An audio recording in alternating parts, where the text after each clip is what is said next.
Everybody, my name is Kat Bowser. I'm your resident fantasy therapist, and welcome back to my channel. Those of you here for the first time, welcome. My name is Kat Bowser. I'm a licensed therapist.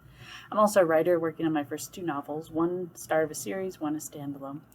And on my channel, I like to talk about what I consider to be the heart of all writing, and that is the characters. And the heart of the characters is their psychology. So that's the angle I like to take with pretty much everything I talk about on my channel. So today is a pretty short one. Because I just kind of wanted to talk about what I want to have going forward for the month of May. Because for those of you that do not know, May is considered Mental Health Awareness Month. And being a counselor, that is obviously a topic very close to my heart. So I wanted to do a couple of videos related to that. But because the topic of mental health can lean into some kind of heavy subjects, I don't want to have every single video I do this month devoted to that topic for that reason. However, I do want to have quite a few devoted to that topic.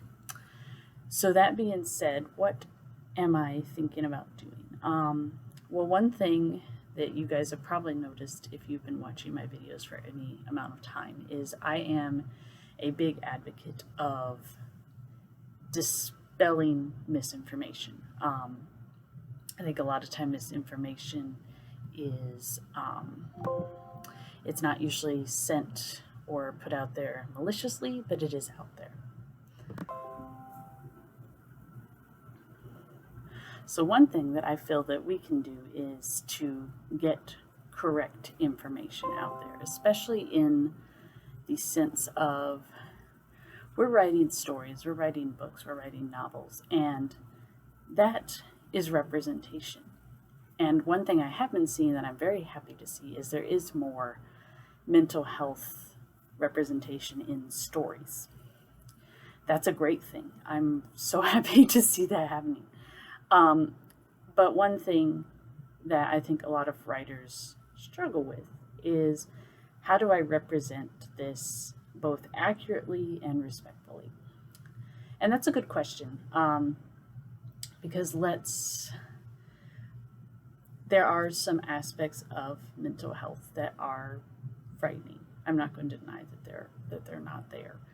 But unfortunately, movies and books have kind of presented this idea that people with mental health issues are dangerous and are out to hurt people and that kind of thing. And that's just plain not true. I mean, vast majority of the time, a person with a mental health issue is far more likely to harm themselves than they are to harm anybody else.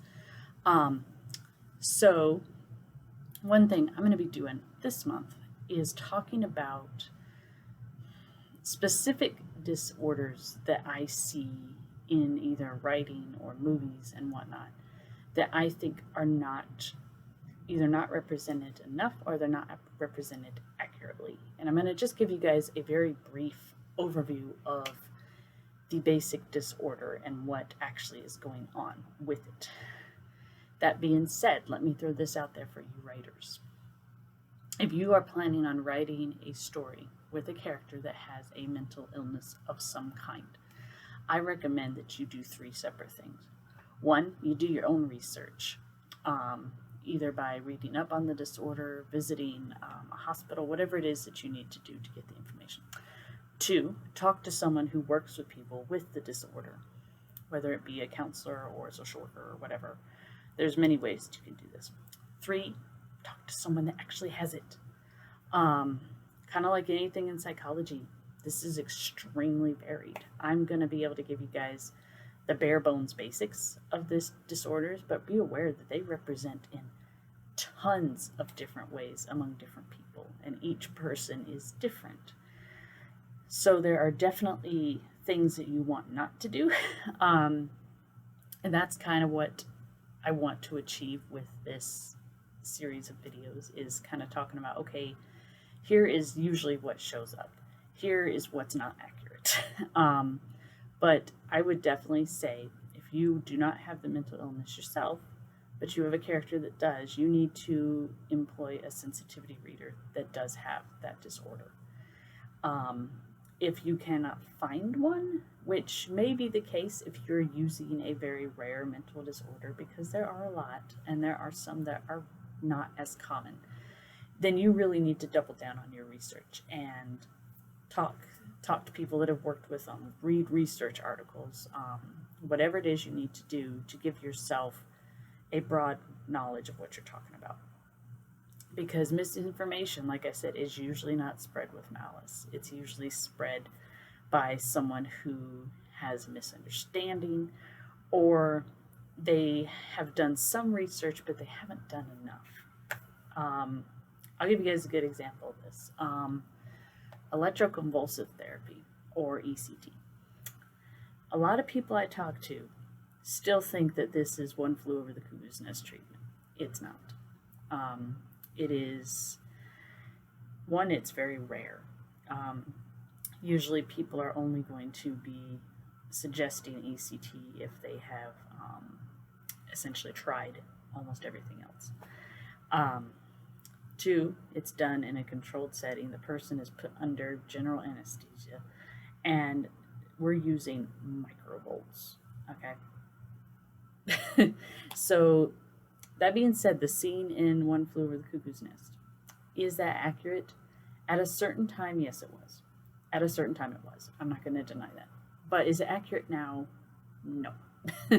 So that's what I'm talking about, is people do research and they're genuinely trying to be accurate, but they either don't do enough research or they don't filter their sources well enough, whatever the reason is. And so you end up with misinformation. And that's what I'm trying to dispel with these videos, is just some basic misinformation. So I do have a few disorders in mind. Like I said, they're the ones I see the most that are either misrepresented or the ones that pop up the most. And those are major depression, bipolar, schizophrenia. Those are the three main ones that I know of. If you guys have other ones that you have noticed or you would like information on, drop me a comment below, let me know, and I'll add them. I'll add them to my list. So that is kind of my plan for this month. Like I said, it's not going to be every single video, but you are going to see a lot of videos devoted to mental health for the month of May.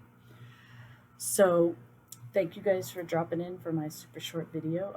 I hope you guys will enjoy these videos once I get them up. And as always, if you guys have suggestions or comments, leave them below. I will get to them as soon as I can. Now that I know YouTube doesn't let me know when I get comments, I'm checking more often, so I should be able to get back to you guys sooner. That being said, I hope you guys have a good one until I see you again. And as always, stay safe.